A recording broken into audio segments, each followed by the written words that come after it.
Hare Krishna, welcome back to my another YouTube blog. আজকে আমার daily ব্লগের ডে 5। সো আজকের ব্লগটা খুব সুন্দর হতে চলেছে। সকালবেলা ঘুম থেকে উঠে ফার্স্টে আমি স্নান কমপ্লিট করে ঘরের কিছু কাজকর্ম কমপ্লিট করে মঙ্গল আরতি শেষ করে নিলাম। এটা ছাড়া জীবন মনে হয় যেন একদম চলছেই না। যাই হোক, কমপ্লিট করার পরে ভাগ্যবান উঠে পড়েছে। দেখি দেখি দেখি দেখি দেখি দেখি দেখি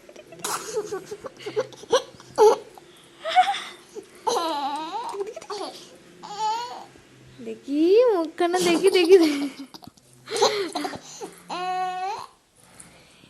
দেখতেই পেয়েছো, ভাগবত ঘুম থেকে উঠে পড়েছে। এবার ভাগবতকে রেডি করব, কারণ এখন আমরা যেতে চলেছি মন্দিরে। হরি বল। আর আজকে কোনো প্ল্যানিং ছিল না, বাট দর্শন আরতিতে যাব বলে হঠাৎ করেই দেখলাম টাইমও হয়ে গেল আর ভাগবত উঠে পড়েছে। তো চলো, কেননা মন্দিরে যাওয়া যাক। আজকে সকাল সকাল একটু ভগবান দর্শন করে আসি, ভীষণ ভালো লাগবে। আর গত রাত্রে এত বৃষ্টি হয়েছে, বৃষ্টির পরে এই হচ্ছে নমুনা। যাই হোক, আমরা এখন বেরিয়ে পড়েছি।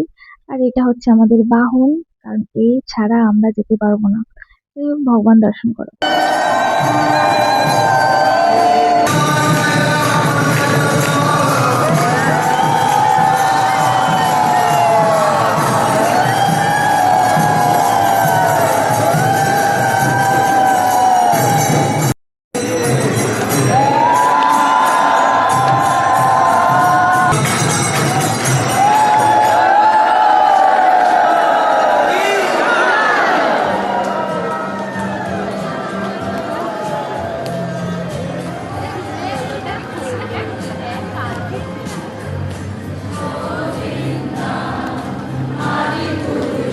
নাও, এবার ঝটপট কমেন্ট সেকশনে জানিয়ে দাও তো দর্শন কেমন লাগলো ভগবানের।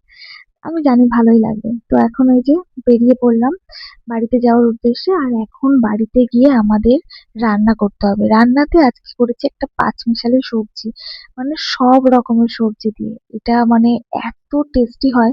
তোমরা একবার এই প্রসেসে করে একবার ভগবানকে অফারিং করে দেখো, ভীষণ সুন্দর হয় এটা। আর এটা করেছিলাম, আর একটু অন্ন করেছিলাম, সেই দিয়েই আজকে দুপুরের প্রসাদ পাওয়া হবে, এবং সকালেও। যাই হোক, তারপরে হচ্ছে ঘুমিয়ে পড়েছিল ভাগবত, দুপুর হয়ে গিয়েছে। আর এটা হচ্ছে দুপুরের পরের আর কি ওয়েদার, জাস্ট একটু হালকা হালকা রোদটা বেরিয়েছে। আর তারপরেই আমরা রেডি হয়ে চলে গেলাম চৈতন্য মঠে, মহাপ্রভুর মাসির বাড়িতে।